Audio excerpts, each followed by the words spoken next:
సమస్త మహిమ ఘనత ప్రభువులు మన ప్రభు అయిన యేసుక్రీస్తు ప్రభు వారికి చేరుగాక. చేరువచ్చిన ప్రియ దేవుని బిడ్డలందరికీ నా హృదయపూర్వక నామములు చేస్తా ఉన్నాను. ఇంతవరకు పాటల ద్వారా దేవుని మహిమపరచడానికి దేవుడు కృప చూపించాడు. అయితే ఈ రాత్రి సమయంలో దేవుని యొక్క మాటలు వినడానికి మనం సిద్ధపడిన విధానాన్ని బట్టి దేవుడికి కృతజ్ఞతాస్తుతులు చెల్లించాలని బతులై ఉన్నాం. ప్రియమైన దేవుని బిడ్డలారా, ఇక్కడ మనం గమనించినట్లయితే ఎవరు యందు మనకి భద్రత ఉంటుంది. ఆ భద్రతని మన చేతులారా మనం పాడు చేసుకుంటే ఏమవుతుంది అనేది ఈ రాత్రికాల సమయంలో ఆలోచించేద్దాం. యోధా రాసిన పత్రిక మనం చూసినట్లయితే యోధా పత్రిక 1వ వచనం నుంచి మనం చదువుతాం. యేసుక్రీస్తు దాసుడును యాకోబు సహోదరుడునైన యూదా తండ్రి అయిన దేవుని యందు ప్రేమించబడి యేసుక్రీస్తునందు భద్రము చేయబడి పిలువబడిన వారికి శుభమని చెప్పి రాయినది. 5వ వచనం వరకు ఈ సంగతులన్నీ మీరు ముందటనే ఎరిగియున్నను నేను మీకు జ్ఞాపకము చేయగోరుచున్నదేమనగా ప్రభువు ఐగుప్తులో నుండి ప్రజలను రక్షించినను వారిలో నమ్మకపోయిన వారిని తరువాత నాశనము చేసెను. మరియు తమ ప్రధానత్వమును నిలుపుకొనక తమ నివాస స్థలమును విడచిన దేవదూతలను మహాదినము జరుగు తీర్పు వరకు కటిక చీకటిలో నిత్య పాశములతో ఆయన బంధించి భద్రము చేసెను. అలాగే 13 చూద్దాం. తమ అవమానమును నులుగు వెళ్ళగక్కువారై సముద్రము యొక్క ప్రచండమైన అలలుగాను మార్గము తప్పి తిరుగు చుక్కలుగాను ఉన్నారు. వారి కొరకు గాఢాంధకారము నిరంతరము భద్రము చేయబడి ఉన్నది. చిన్న ప్రార్థన చేసుకొని వాక్యాన్ని మనం ధ్యానించాం.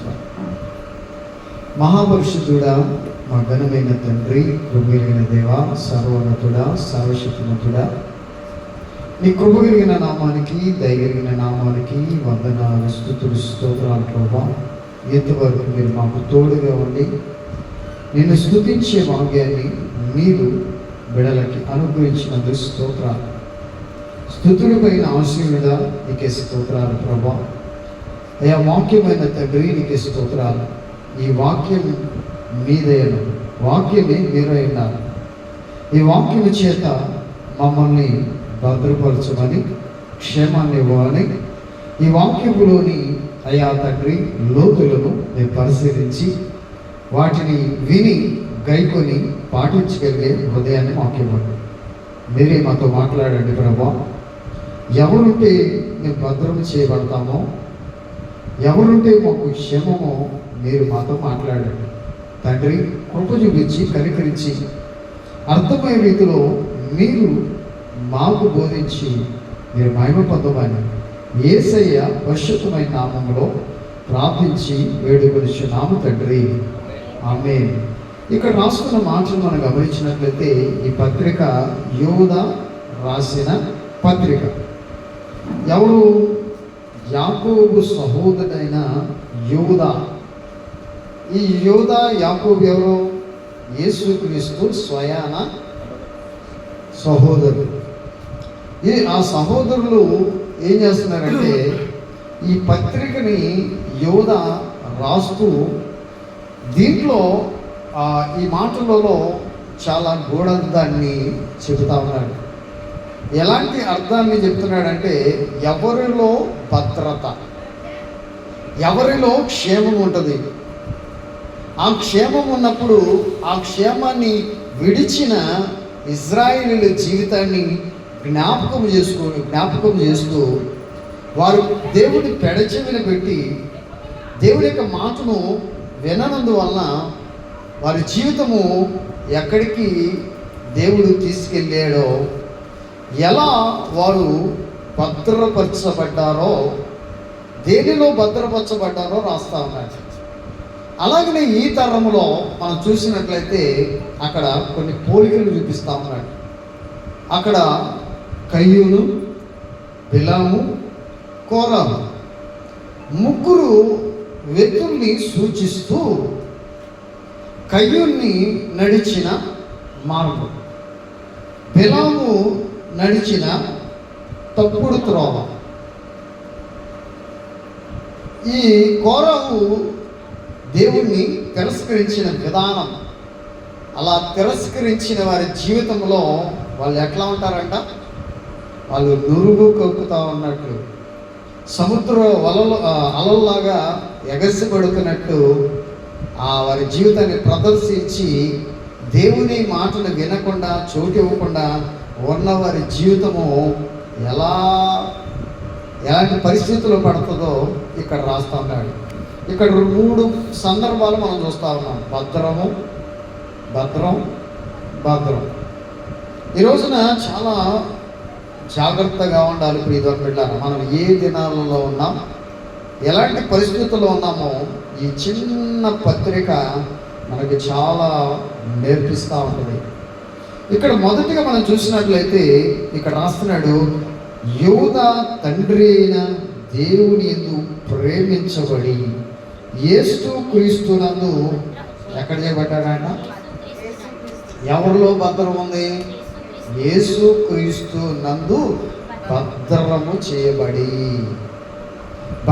చేయబడి పిలువబడిన వారికి శుభమని చెప్పి రాయునది అంటున్నాడు. అక్కడ ఎప్పుడైతే భద్రం చేయబడతారో నీకు కనికరమును, సమాధానమును, ప్రేమయు విస్తరించునుగాక. ఎవరిలో భద్రం చేయబడితే విస్తరిస్తాం మనం? ప్రేమలో, కనికరములో, సమాధానములో. యేసు క్రీస్తునందు భద్రము చేయబడితేనే మన జీవితంలో సమాధానములో విస్తరిస్తాము, కనికరములో విస్తరిస్తాము, ఆయన ప్రేమలో విస్తరిస్తామని రాయబడింది. అదే ఆయన ప్రేమను మనం విలువ ఇవ్వకుండా, ఆయనకు లోపడకుండా మన జీవితాన్ని మన ఇష్టం వచ్చినట్లు కొనసాగిస్తూ వస్తే ఎలాంటి పరిస్థితితో అక్కడ జ్ఞాపకం చేస్తూ ఉన్నారు. చూడండి 5-6 వచనాల్లో చూస్తే, ఈ సంగతులు మీకు ముందుటనే ఎరిగి ఉన్నాను, నేను మీకు జ్ఞాపకము చేయగోరుచున్నాను. ఏం చేస్తున్నాడంట? ఎన్ని మీకు తెలుసు, కానీ యూదా పత్రిక రాస్తూ మరలా ఏం చేస్తున్నాడంట? జ్ఞాపకం చేస్తూ ఉన్నాడంట. ఏం జ్ఞాపకం చేస్తున్నాడో చాలా జాగ్రత్తగా ఆలోచించేద్దాం. ఏమని జ్ఞాపకం చేస్తున్నాడు? ప్రభు ఐగుప్తులో నుండి ప్రజలను రక్షించినను. ఏంటంట? ఐగుప్తులో నుండి ప్రజలను రక్షించినను అని రాయబడింది. ఐగుప్తులో ఎలా ఉన్నారు? వాళ్ళు బానిసలుగా ఉన్నారు. వాళ్ళు ఇటుకలో చేసుకుంటూ, వెట్టి చాకిరీ చేస్తూ, వారు ఎప్పుడైతే మూలుగుతూ దేవునికి మొరపెట్టుతూ ఆ విన్నపాన్ని తెలియజేశారో, ఆయన అబ్రహాము, ఇస్సాకుని, యాకోబును జ్ఞాపకం చేసుకొని ఏం చేశాడు? వారిని జ్ఞాపకం చేసుకొని వారిని బానిసత్వంలో నుంచి విడిపించడానికి మోషేని నాయకుడిగా ఎన్నుకొని ఐగుప్తు నుండి ఆ ప్రజల్ని రక్షించినను అని రాయబడింది. ఈ రోజున ప్రియ దేవుని బిడ్డలారా, మనల్ని కూడా దేవుడు ఏం చేస్తున్నాడు? రక్షిస్తూ ఉన్నాడు, కాపాడుతూ ఉన్నాడు, భద్రపరుస్తూ ఉన్నాడు, క్షేమాన్ని ఇస్తూ ఉన్నాడు. అలా రక్షిస్తున్నా కానీ ఆ విషయాలలో ఏంటంటే రక్షించినను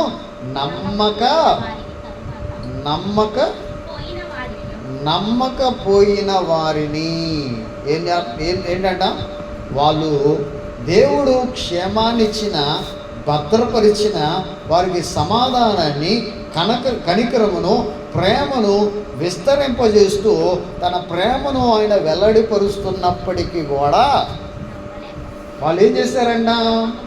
దేవుణ్ణి నమ్మకుండా పోయారంటే రాయబడింది. నమ్మకము ఏమన్నాడు అక్కడ? నమ్మకపోయిన వారిని తర్వాత ఏం చేశాడంట? నాశనము చేశాను అని రాయబడింది. ఎలా నాశనం చేశాడు? వాళ్ళు ఏం చేశాడు? ఆహారం కావాలంటే ఆహారాన్ని పెట్టాడు, నీళ్ళు కావాలంటే బండ నుంచి నీళ్లు ఇచ్చాడు. కానీ వారు ఏం చేశారు? ఇంకా తిరుగుబాటు చేస్తా ఉన్నారు. ఇంకా నమ్మకం లేదు, ఇంకా విశ్వాసం లేదు. ఎన్ని గొప్ప కార్యాలు చేసినా, ఎన్ని అద్భుతాలు చేసినా, ఎన్ని మహత్కరమైన కార్యాలు చేసినా వారు ఏం చేస్తున్నారు? వారిలో నమ్మకం కలగట్లా. దేవుడు అంటే వారిలో విశ్వాసం కలగట్లా. వాళ్ళు నమ్మకపోవటం వలన ఏమైపోయారంట? వారు నాశనమైపోయారు అని రాస్తున్నాడు అక్కడ.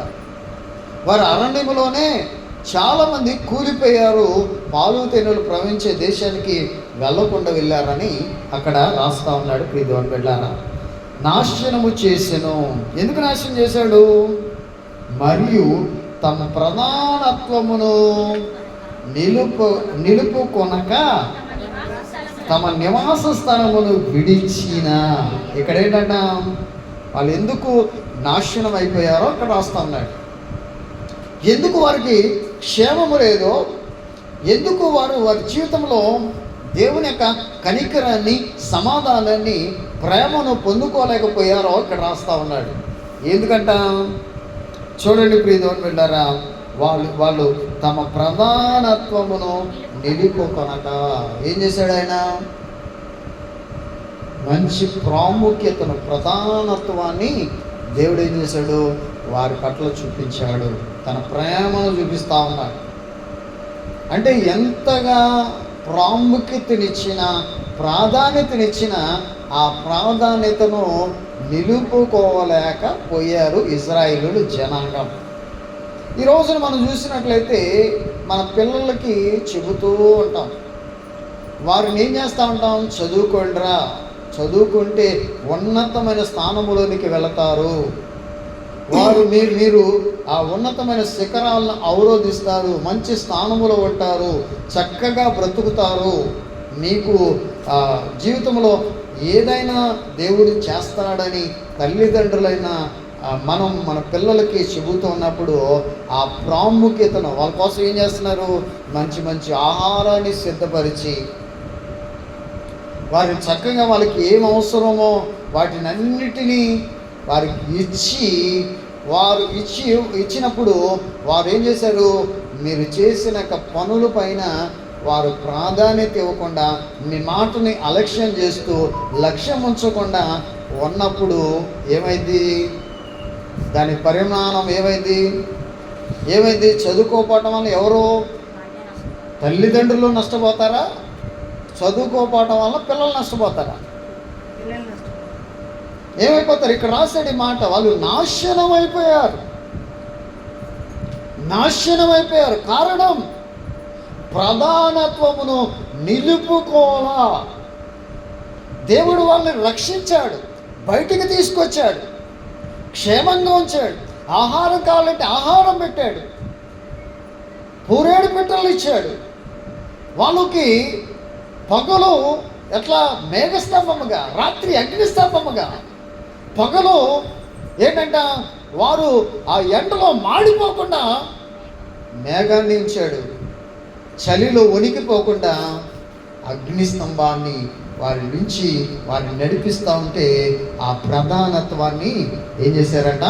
నిలబెట్టుకోలేకపోయారు. ఈ రోజున మనము కూడా ఆ ప్రధానత్వాన్ని, దేవుని యొక్క కనికరాన్ని, ప్రేమను ఆయన నిలుపుకోలేకపోవటం వలన యేసునందు భద్రము చేయబడవలసిన మన జీవితాలు ఏమవుతూ ఇక్కడ జ్ఞాపకం చేస్తా ఉన్నాడు. వాళ్ళు ఏం చేశారు? ప్రధానత్వాన్ని నిలుపుకోలేకపోయారు. ఈ రోజున మన భక్తిని, మన జీవితాన్ని దేవునిలో నిలుపుకోకపోవటం వలన మనకు కూడా ఏమొస్తుందో ఇక్కడ ఒక పాఠాన్ని నేర్పిస్తా ఉన్నారు ప్రియతోడులారా. తమ నివాస స్థలములను విడిచిన దేవదూతలను, ఎవరన్నా ఎక్కడుండాలి? దేవదూతలు ఎక్కడుండాలి? ప్రధాన దూత ఎక్కడుండాలి? కెరూబు, దేవుని దగ్గర దేవుని స్తుతించాల్సిన ఆ కెరూబు దేవుడి కంటే గర్వించి ఏం చేసింది? దేవుడు స్థానాన్ని దొంగిలించాల్సిన ఆ కెరూబు, ఆ అపవాది ఏం చేశాడంట? దూతలను ఇక్కడ రాస్తున్నాడు, ఆ విడిచిన తమ నివాస స్థలం ఎక్కడ ఉండాలో అక్కడ ఉండాల్సిన స్థలములో ఉండకుండా ఏం చేశాడు? దేవుడి స్థలాన్ని ఏం చేయాలి? తీసుకుందామని, ఆయన స్థలాన్ని దోచుకుందామన్న దేవదూతలు ఆ మహాదినము ఏంటంట? మహాదినమున జరుగు తీర్పు వరకు ఒక తీర్పు జరగబోతా ఉంది.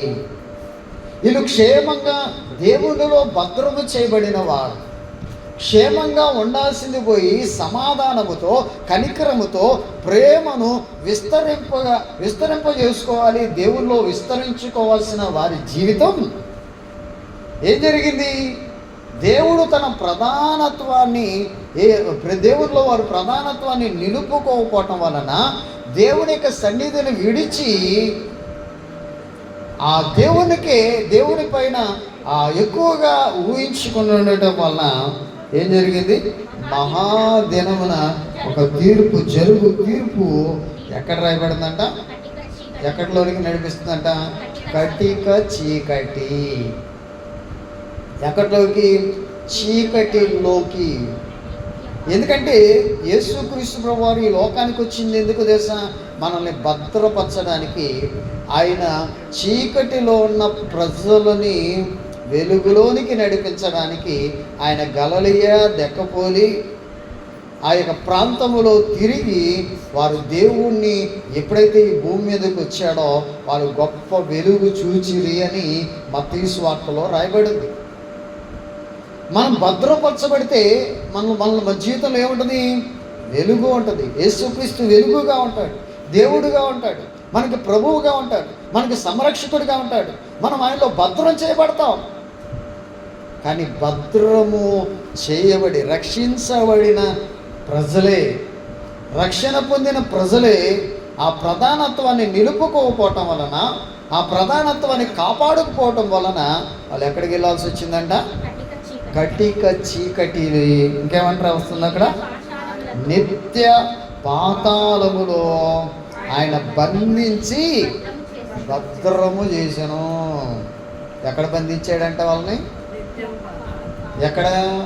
కటిక చీకటి నిత్య పాతాళములో ఎక్కడున్నారంట? బంధించి. వాళ్ళు ఎక్కడ బంధించి భద్రము చేయబడ్డారు. ఎక్కడ భద్రం చేయాలి, చేసుకోవాలి? ఇల్లు యేసు నందు భద్రము చేయబడాల్సిన వారి జీవితాలు ఎక్కడికి తోయబడ్డాయి? కటిక చీకటిలోనికి, నిత్య పాతాళంలోనికి ఆయన బంధించి భద్రం చేశాడంట. దేనికోసం? తీర్పు కోసం. తీర్పు ఎప్పుడు? మొట్టమొదటి మానవుల దగ్గర నుంచి ఎవరైతే దేవునికి అవిధేయులుగా ఉన్నారో, దేవునికి వ్యతిరేకంగా ఉన్నారో అప్పటి నుంచి ఉన్నవారు ఇప్పటికి ప్రజెంట్ ఎక్కడున్నారు? వాళ్ళు ఎక్కడున్నారు? కటిక చీకటిలో, నిత్య పాతాళంలో బంధించబడి ఉన్నారు. బంధించబడి వారు భద్రం చేయబడి ఉన్నారంట తీర్పు కోసం. చాలా జాగ్రత్తగా ఆలోచించారు. ఎందుకు అలా బంధించబడ్డారు? ఎందుకు వారి జీవితం అట్లా పాడైపోయింది? ఎందుకు వారు కటిక చీకటిలోనికి, నిత్య పాతాళంలోనికి బంధించబడింది, భద్రం చేయబడ్డారు? ఎందుకు? వారు దేవుని యొక్క మాటని విననందు వల్లనే, లోబడకపోవటం వల్లనే, విధేయత చూపించకపోవటం వల్లనే, దేవుని యొక్క మాటను పెడచెవిన పెట్టడం వల్లనే, దేవుని యొక్క ఆజ్ఞను చిత్తాన్ని గైకొనకపోవటం వల్లనే వారు ఆ పరిస్థితిలో పడ్డారు. ఈ రోజున మనకి ఏం చేస్తున్నాడు? యూదా పత్రికలో యూదా జ్ఞాపకం చేస్తున్నాను అంటున్నాడు. అక్కడ మనకు తెలిసే ఏం చేస్తున్నాం? ఎన్నో తప్పిదాలు చేస్తూ ఉన్నాం, ఎన్నో పాపాలు చేస్తూ ఉన్నాం. దేవుని స్తుతించాలి, ప్రార్థన చేయాలి, వాక్యాన్ని చదవాలి అని తెలిసి కూడా ఏం చేస్తున్నాం? పాటలు పాడలేని స్థితిలో ఉంటున్నాం, ప్రార్థన చేయలేని స్థితిలో ఉంటున్నాం, వాక్యాన్ని చదవలేని స్థితిలో ఈరోజున కనపడతా ఉన్నాం. వారి దేవునికి అవిధేయులు అయిన వారి జీవితం, వారి బ్రతుకు ఎక్కడ బంధించబడింది? కటికి చీకటిలో, నిత్య పాతాళంలో బంధించ భద్రము చేసెను అన్నాడు. అంటే పని అయిపోయింది, అక్కడ చేసాడు. అక్కడ ఇక చూడండి, ఇప్పుడు మన గురించి రాస్తా ఏమన్నాడో చూద్దాము. చూడండి ప్రియ దేవుని బిడ్డలారా, దేవుని యొక్క మాటల్ని మనం గమనించినట్లయితే ఆ 8వ వచనము నుంచి మనం చదువుదాము. అక్కడ ఇంకొకరి గురించి కూడా చెప్పాడు. ఆ ప్రకారమే సొదొమ గొమొర్రాను వారి పట్టణమునున్న పట్టణములు వీరి వలె వ్యభిచారము చేయుచు పరశరీరము అనుసారులై నిత్య అగ్నిగుణమున అనుభవించుచు దృష్టాంతములుగా ఉంచబడెను. వీళ్ళు కూడా ఏం చేయాలి? అక్కడే ఉన్నారు వాళ్ళు కూడా. సొదొమ గొమొర్రా ప్రజలు కూడా ఎక్కడ బంధించబడి భద్రం చేయబడి ఉన్నారు. అయితే ఇక్కడ రాస్తున్న మాట 8వ వచనం, అటువలే మీరు కళ్ళలు కనుచు శరీరమును అపవిత్రపరుచుకొనొచ్చు. ఏం చేస్తున్నారంట? అటువలే ఏం చేస్తున్నారు? కళలు కంటా ఉన్నారంట. ఏ కళలు? కళలు కంటా ఉన్నారు, అబ్బో ఊహించుకుంటా ఉన్నారు. కానీ కళలు కనుచు, రైట్ చదవండి. కళలు కనుచు శరీరమును అపవిత్రపరుచుకొనొచ్చు, ప్రభుత్వమును నిరాకరించుచు మహాత్ములను దూషించుచు ఉన్నారు అని రాయబడింది. ఇక్కడ మహాత్ములు అంటే ఏంటి? ఫుట్నోట్లో ఏమని రాయబడింది? చూడండి అక్కడ మాట, ఫుట్నోట్లో ఏమని రాయబడింది? మహాత్ములు అమ్మా మహిమలను, దేవుని యొక్క మహిమను, ఆయనకి చెందవలసిన మహిమ రానియకుండా ఏం చేస్తున్నారు? దొంగిలిస్తూ ఉన్నారు.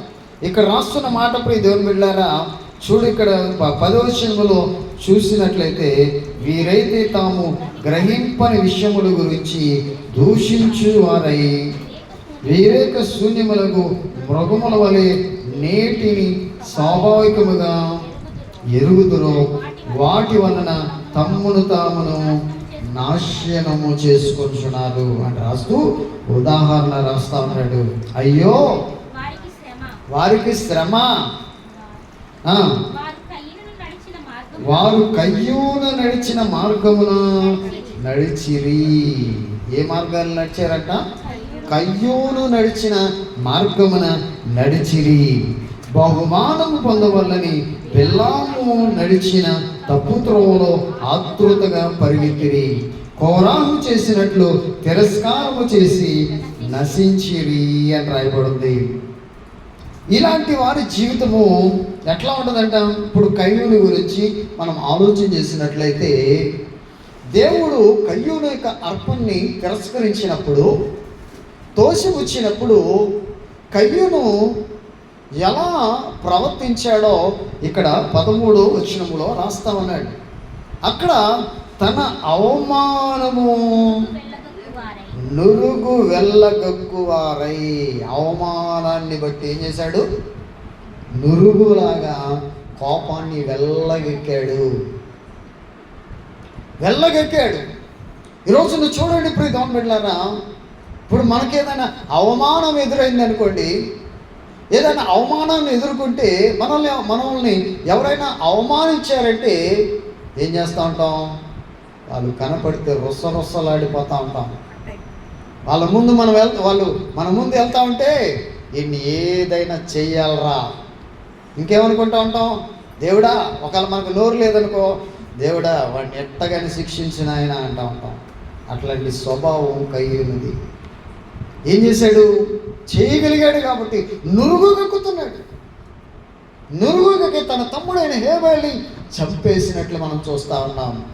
అలాంటి లక్షణాలు, అలాంటి గుణగణాలు ఉన్నట్లయితే అవమానము నురుగు గక్కిన వారై సముద్రం యొక్క ప్రచండమైన అలలుగాను, అలా చూడగానే ఏమైంది, అలలు ఏం చేస్తూ ఉంటాయి, పైకి లెగుస్తూ ఉంటాయి అన్నమాట. పైకి అలలు ఎట్టా లెగుస్తాయో అలా చూడగానే పాపం లేచిద్ది అనమాట. అలాంటి వారి స్థితిని ఇక్కడ జ్ఞాపకం చేస్తూ ఉన్నట్టు వెళ్ళారా. దేవునిలో భద్రపరచబడిన వారు, దేవుని ప్రేమ ఎందుకు భద్రపరచబడిన వారిలో ఏముంటుంది? సమాధానం, కనికరం, ప్రేమ విస్తరించుది అంట. ఇక్కడ భద్రపరచబడిన వారు, భద్రం చేసుకోవాల్సిన వారి జీవితాన్ని దేవుడు రక్షించి వారు ప్రధానత్వాన్ని నిలుపుకోలేక ఇశ్రాయేలు ప్రజలు ఆ యొక్క కెరూబు నిలుపుకోలేకపోవటం వలన ఎక్కడ బంధించి కటిక చీకటిలో నిత్య పాశంలో బంధించబడి భద్రము చేశాను అని రాయకూడదు. ఇప్పుడు మనం కూడా చాలా జాగ్రత్త పడాలి. కయ్యూనులాగా నడిచిన మార్గం, బిలాము నడిచిన తప్పు త్రోవ, కోరాహు చేసినట్లు తిరస్కారం మనలో కనబడి అలాంటి లక్షణాలు ఏం చేస్తాయంట? అవమానాన్ని వెళ్ళగొచ్చు. ఇంకేంటంట? సముద్రం యొక్క ప్రచండమైన అలలుగాను మార్గము తప్పి తిరుగు చుక్కలుగా ఉన్నారు అన్నాడు. అలాంటి లక్షణాలు కలిగిన కయ్యూను లక్షణాలు, బిలాము లక్షణాలు. బిలాము ఏం చేశాడు? డబ్బులు తీసుకొని దేవుని ప్రజల్నే శపించడానికి సిద్ధపడినట్లు మనం చూస్తూ ఉన్నాం. దేవుడు వద్దు అని గాడిదకి నోరిచ్చి ఏం చేశాడు? అక్కడ దూత ఖడ్గం పట్టుకొని అక్కడ ఎదురుగా ఉన్నప్పుడు ఆ గాడిద ఏం చేసిందంటే ఇరుకులు ఉన్న గోడ గుండా తీసుకెళ్తా గోడకి ఇటు అటు పొడుస్తామందంట, తెలుసుకుంటాడేమో అని. ఏం చేశాడు?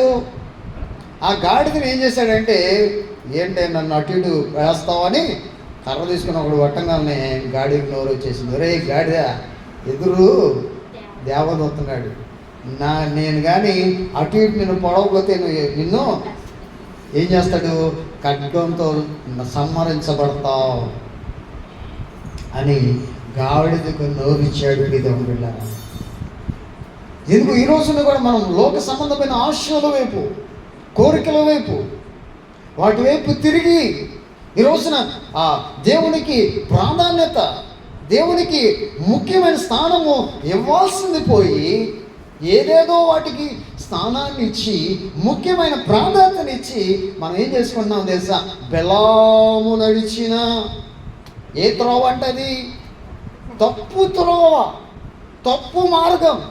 ఈ రోజున మనం చాలా భక్తి కలిగి ఉన్నామని చెప్పుకుంటున్నాము, కానీ మనలో చూస్తే భక్తి సంబంధించిన లక్షణాలే కనపడవు, వాక్యానుసారమైన ప్రవర్తనే కనపడవు.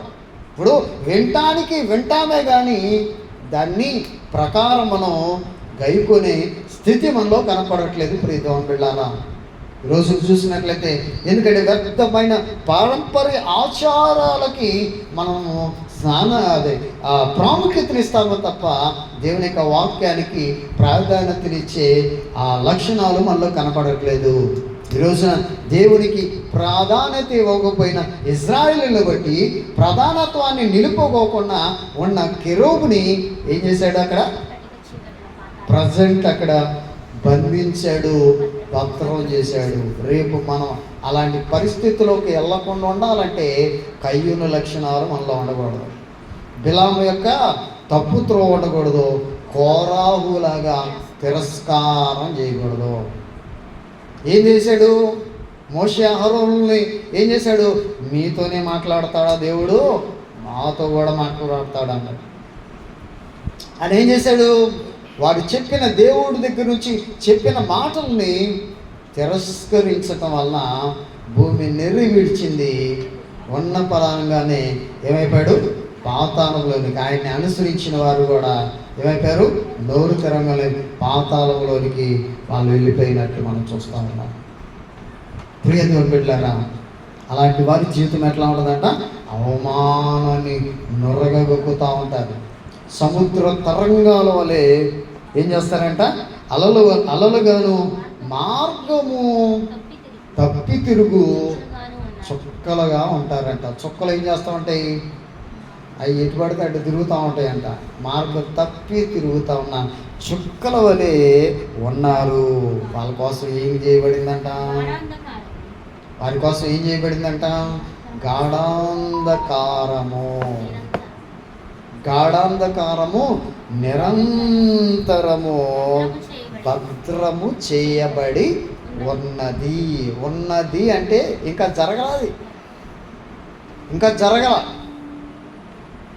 జరగబోతుంది. అలాంటి పరిస్థితిలో మనం పడకుండా ఉండాలంటే ఎవరు మనకి భద్రతనిస్తారు? ఎవరు మనకి క్షేమాన్ని ఇస్తారు? ఎవరు మనల్ని కాపాడతారు? ఎవరు మనల్ని కటిక చీకటిలో నిత్య పాతాళములో పడేశాడు? అక్కడ ఎవరైతే ఆ ప్రజలు వినకుండా రక్షణను తోసిపుచ్చారో, ఆయన మాట వినకుండా ఉన్నారో, వారిని ఏం చేశాడంట? కటిక చీకటిలో పడేసి నిత్య పాతాళములో బంధించి భద్రం చేశాడు. అలాంటి ప్లేస్కి వెళ్ళకుండా ఉండాలని యేసు క్రీస్తు ప్రభువాన్ని ఈ లోకములోనికి మానవ రూపములో ఆయన తన ప్రజలను వారి పాపములోండి రక్షించడానికి యేసు క్రీస్తుగా ఈ లోకానికి ఆయన వచ్చినట్లు దేవుని యొక్క మాటలు సెలవిస్తూ ఉన్నాయి. మనం ఏమనుకున్నాం తెలుసా? ఏ ఉందులే, ఆయన ఎందుకు వచ్చాడో, దేనికి వచ్చాడో, మన జీవితాన్ని ఏం చేస్తాడో అనుకున్నట్లు మన జీవితాన్ని ఏం చేస్తున్నాడంటే ప్రభు చేతిలో పెట్టాల్సిన మనం, ప్రభుకి అప్పగించాల్సిన మనం, ప్రభు చేతుల్లో మనం ఉండాల్సిన మనం, భద్రం చేయబడాల్సిన మనం ఏం చేస్తున్నాం మనం? కయ్యూనులాగా, బిలాములాగా, కోరాహులాగా మనం దేవుణ్ణి తిరస్కరించటం వలన ఏం జరుగుతుంది? ఆ తిరస్కరించబడి ఏం చేశాడు? అవమానం. హేబేలు అర్పణ అంగీకరించగానే ఆయనకి అవమానం వచ్చేసింది. అవమానం వచ్చి ఏం చేశాడు? నురుగులాగా వెళ్ళగక్కాడు కోపాన్ని. తన తమ్ముడి మీద పడి చంపేశాడు. అలలలాగా, సముద్రపు తరంగాల్లాగా లేచింది కోపం. అలాగే ఆ దారి తప్పి తిరుగు చుక్కల వలె ఏం చేశాడు? ఉన్నారు. అలాంటి ఉన్నవారి జీవితం ఈరోజు నా ప్రియ దేవుళ్ళారా, అలా ఉన్నవారి బ్రతుకు గాఢాంధకారంలో నిరంతరము భద్రం చేయబడి ఉన్నది. ఎక్కడంట? అక్కడేం చేశాడు? ఇక్కడ చేయబోతా ఉన్నాడు. చేసేసాడు, చేయబోతా ఉన్నాడు. అలాంటి చేయబోతున్న దాంట్లో మనం పడకుండా ఉండాలంటే ఏం చేయాలంట? యూద వాళ్ళ సహోదరులు యేసు క్రీస్తునందు భద్రము చేయబడ్డారు. కాబట్టి మనం కూడా భద్రం చేసుకోవాలి. ఎలా భద్రం చేసుకోవాలో ఆ మాటను చూద్దాం. 21వ వచనాన్ని మనం చూద్దాం. 21వ వచనం మనం చూస్తే, ప్రియులారా, మీరు విశ్వసించు అతి పరిశుద్ధమైన దాని మీద మిమ్మును మీరు కట్టుకొనుచు. ఏంటంట? ఒకటేంటన్నాడు అక్కడ? అతి పరిశుద్ధమైన దాని మీద మిమ్మును మీరు కట్టుకోవాలి. ఎవరు పరిశుద్ధుడు? ఎవరు? యేసుక్రీస్తులో మన జీవితాన్ని కట్టుకోవాలి, మన బ్రతుకుని కట్టుకోవాలి. రెండోది ఏంటంట? పరిశుద్ధాత్మలో ప్రార్థన చేయొచ్చు. పరిశుద్ధాత్మలో ఏం చేయాలంట? ప్రార్థన చేయాలి. అంటే పరిశుద్ధాత్ముడి యొక్క సహాయాన్ని మనం అర్థించాలి. పరిశుద్ధాత్ముడి యొక్క మన సహాయాన్ని మనం కోరుకోవాలి. ఎట్లా?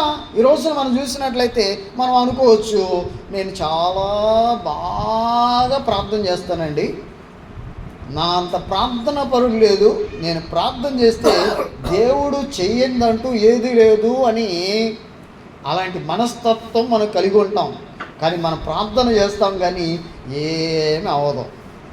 ఇప్పుడు మనం విశ్వసించాం, మనం దేవుడిని నమ్మం. ఇప్పుడు ఎట్లా ఉంటుందంటే ఆవగించేంతైన విశ్వాసం ఉంటే ఈ కొండని ఏం చేయొచ్చు, ఇది వెళ్ళి సముద్రంలో పడు అంటే పడిద్ది. కానీ మన విశ్వాసం ఎలా ఉంటుంది? అల్ప విశ్వాసం. ప్రార్థన చేస్తాం కానీ ఆ ప్రార్థనలో ఏం చేస్తాం, నాకు తెలుసు ఇది పడదో పెట్టదో, ఇది అవ్వదో జరగదు అని మనం ఏం చేస్తాం, మనలో టేక్ ఇట్ ఈజ్ ఏమవుద్దులే అని ఆ ప్రార్థనని నిర్లక్ష్యం చేస్తామే తప్ప ఖచ్చితంగా చేయాలి. ఖచ్చితంగా జరగాలంటే రోమిలకు రాసిన పత్రిక 8వ అధ్యాయం 26వ వచనంలో ఆయన రాస్తున్నాడు. చూడండి ప్రియ దేవుని బిడ్డలారా, ఏమని చెప్తున్నాడు అక్కడ మనం చూసినట్లయితే, అటువలే మనకు ఎలా ప్రార్థన చేయాలో ఆత్మయు మన బలహీనతలను చూచి సహాయము చేయుచున్నాడు. ఎట్లా అంటమ్మా, ఆత్మ పరిశుద్ధాత్ముడు ఎలా చేస్తున్నాడంట, మన బలహీనతలను చూచి ఏం చేస్తున్నాడంట, సహాయము చేస్తున్నాడు. మీరు ఎలా ప్రార్థన చేయాలో మీకు తెలియదు కానీ ఉచ్చరింప శక్యము కానీ మూలుగులతో ఆ పరిశుద్ధాత్ముడే మన కోసం ప్రార్థన చేస్తున్నాడంట. మనం భద్రం చేయబడాలి, మనం భద్రపరచబడాలి. ఆనాడు ఇశ్రాయేలు ప్రజలు, ఆ యొక్క యూదా జనాంగము, వారు తిరస్కారం, దేవుణ్ణి లోపడకపోవటం వలన వాళ్ళు ఏమైపోయారు, కటిక చీకట్లో పాతాళములో బంధించబడి భద్రం చేయబడ్డారు తీర్పు కోసం. కానీ ఇప్పుడు మనం వాటి నుంచి తప్పించబడాలంటే మన అవమానాన్ని ఆ సముద్ర తరంగంలో వంటి చుక్కలు, అంటే ఆ దారి తప్పు తిరుగుతున్న చుక్కలుగా ఉంటే గాఢాంధకారము నిత్య ఆ పాతాళం మన కోసం ఏం చేయబడింది, భద్రం చేయబడిందంట. జాగ్రత్త. అలాంటి వాటి నుంచి నువ్వు తప్పించబడాలంటే ఒకటి యేసయ్యలోని జీవితాన్ని కట్టుకోవాలి, రెండోది పరిశుద్ధాత్ముడి యొక్క సహాయము, ప్రార్థన. ఎవరు ప్రార్థన? నేను గొప్ప ప్రార్థన చేస్తాను అనుకోకూడదు, నేను ప్రార్థనా పరుణ్ణి అనుకోకూడదు. మన ప్రార్థనకి ఎవరు సహాయాన్ని కోరుకోవాలి? పరిశుద్ధాత్ముడు సహాయం. అందుకే అంటాడు పరిశుద్ధాత్మలో, అంటే ఆత్మను కలిగి ఆత్మచేత నింపబడి ఆత్మలో ప్రార్థన చేయాలి. ప్రార్థన ఏమన్నాడు ఇక్కడ, ప్రార్థన చేయొచ్చు. ఎవరంట? నిత్యము నిలపగలిగిన వాడు, నిత్య జీవార్థమైన మన ప్రభువగు యేసుక్రీస్తు కనికరము కొరకు. అంటే నిత్యము జీవింపజేసేవాడు ఎవరో? ఆయన జీవించటం చూపించాడు. ఆయన మరణించినప్పటికీ మరణాన్ని గెలిచి తిరిగి లేచి జీవించినట్లుగా ఆయన కనికరం కోసం ఏం చేయాలి? మనం ఏం చేయాలి? కనిపెడతా ఉండాలి, కనిపెడతా ఉండాలి. అంటే ఆయనలో భద్రము చేయబడాలి అని అంటే ఒకటి పరిశుద్ధతలో, అంటే అతి పరిశుద్ధమైన దాని మీద మనం కట్టుకోవాలి. రెండోది పరిశుద్ధాత్ముడి యొక్క ప్రార్థనలో మనం ఎదగాలి. మూడోది ఆయన కనికరం కొరకు కనిపెట్టుచు. నాలుగోది అన్నాడు దేవుని ప్రేమలో నిలిచినట్లు, దేవుడు మన పట్ల ప్రేమను చూపించేటట్లు దానిలో నిలబడి కాచుకోవాలి. దేవుడు తన ప్రేమను వెల్లడిపరుస్తూ ఉన్నాడు. ఎట్లనగా మనం ఇంకనూ పాపులమై ఉండగానే యుక్త కాలములో మన కోసం యేసుక్రీస్తు ప్రభువారు చనిపోయాడని రాయబడింది. ఇంకా యోహాను మొదటి పత్రికలో చూసినట్లయితే మనల్ని దేవుడు ఏం చేశాడు? ఆయన ప్రేమించాడు, తన కుమారుడిని ఈ లోకములోనికి పంపించి మన పాపాల నిమిత్తం ప్రాయశ్చిత్తముగా ఆయన్ని బలియాగము చేసి ఆ కల్వరిగిరిలో సిలువకు అప్పగించడం ద్వారా ఆయన మన పట్ల తన ప్రేమను చూపించినట్లు మనం చూస్తూ ఉన్నాం. అందుకని ప్రియ దేవుని బిడ్డలారా, ఈరోజున ఎవరిలో భద్రత, ఎవరిలో భద్రం చేయబడతా ఉన్నాం, ఎవరుంటే మనకి సహాయం పడుతుంది, ఎవరితో నడిస్తే మనకి సహాయం చేస్తాడో ఈ రాత్రి కలసంలో ఒకసారి ఆలోచన చేయాలి. మన వారిలాగా మన పితరులను జ్ఞాపకం చేస్తా ఉన్నాడు. వాళ్ళు ఎట్లా ఉన్నారంట? మరొకసారి మీకు జ్ఞాపకం చేస్తానన్నాడు. వారు ఏం చేస్తారంట? నమ్మలేదంట. నమ్మనందు వలన వారు ఏం చేశాడు? ప్రధానత్వం నిలుపుకోకపోవటం వలన ఏమైపోయారు వాళ్ళు ఏమైపోయారు? బంధించబడి వాళ్ళు నిత్య పాతాళములో, వారు కటిక చీకటిలో బంధించబడి ఇప్పుడు భద్రం చేసిబడి ఉన్నారంట. తీర్పులోనికి రేపు తీర్పు జరుగుతూ ఉంది. మనకు మరలా తీర్పు రాబోతుంది కాబట్టి కొన్ని ఎగ్జాంపుల్స్ ఇచ్చాడు. కయ్యూను, బిలాము, కోరా. వాళ్ళు ఏం చేశారో మీరు ఆ చరిత్రను చదివితే మనకు కూడా ఏముంటుంది? కయ్యూను లాంటి కోపం మన అన్నదమ్ముల మీద, అక్కచెల్లెల మీద, మన బంధువుల మీద, మన కుటుంబీకుల మీద మనకు కూడా ఏం చేస్తాం? కోపాన్ని, ఎక్కడ లేని కోపం ఎక్కడి నుంచి వచ్చిందో తెలీదు. తమ్ముడు ఏదన్నా అన్నాడు అనుకో, అక్క ఏం చేస్తుంది? ఊరుకోదు, పగ తీర్చుకుంటే దొరకలేదు. ఎక్కడి నుంచి వచ్చింది ఇది? కయ్యూను దగ్గర నుంచి వచ్చింది. ఇప్పుడు ఏదైనా లాభాన్ని ఆశించి ఏం చేస్తావు? ఆ లాభం కోసం ఏం చేస్తావు? పక్కనవాడికి ద్రోహం చేస్తావు. ఆ ద్రోహం చేసే గుణం ఎక్కడి నుంచి వచ్చింది? బిలాం దగ్గర నుంచి వచ్చింది. మీరే నా గొప్పోళ్ళు, నేను కాదా గొప్పోడిని అనే తిరస్కారం ఎక్కడి నుంచి వచ్చింది? కోరా దగ్గర నుంచి వచ్చింది. వాడేలా అవమానం, సముద్రం అలల వలె,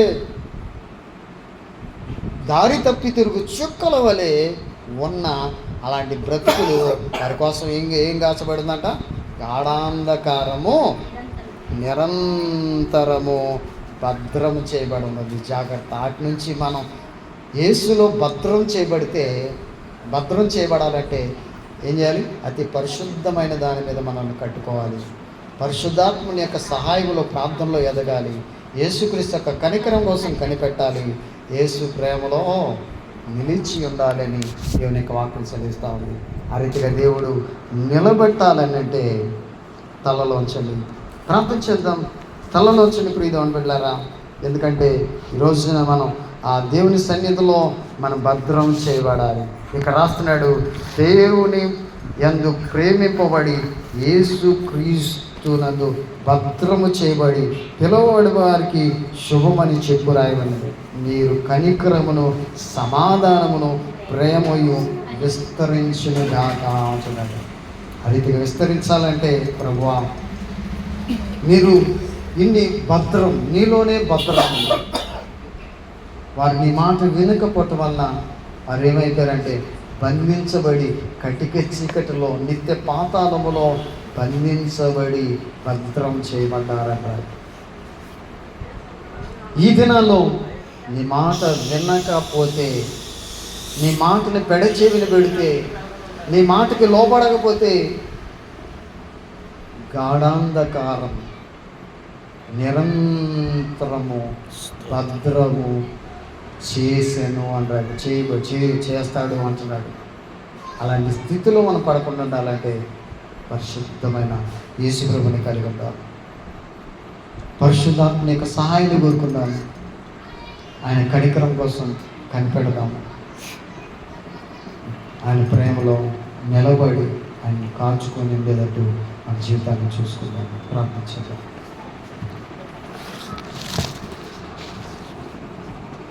పరిశుద్ధుడ, ప్రేమ తండ్రి, దేవన ప్రభువా, మీ ఘనమైన నామానికి వందనాలు, స్తోత్రాలు చెల్లిస్తున్నాం. నేను గడిచిన ప్రభుదినం నుండి ఈ ప్రభుదినం వరకు మీరు ఎక్కడ నీళ్ళు భద్రపరిచి పరిశుద్ధ ప్రభుత్వ ప్రభుదినంలో సాయంత్ర సమయంలోనైనా మీ పాదాల చెంత చేరి మేము స్తుతించి మహిమపరిచి కృపనిచ్చినందుకు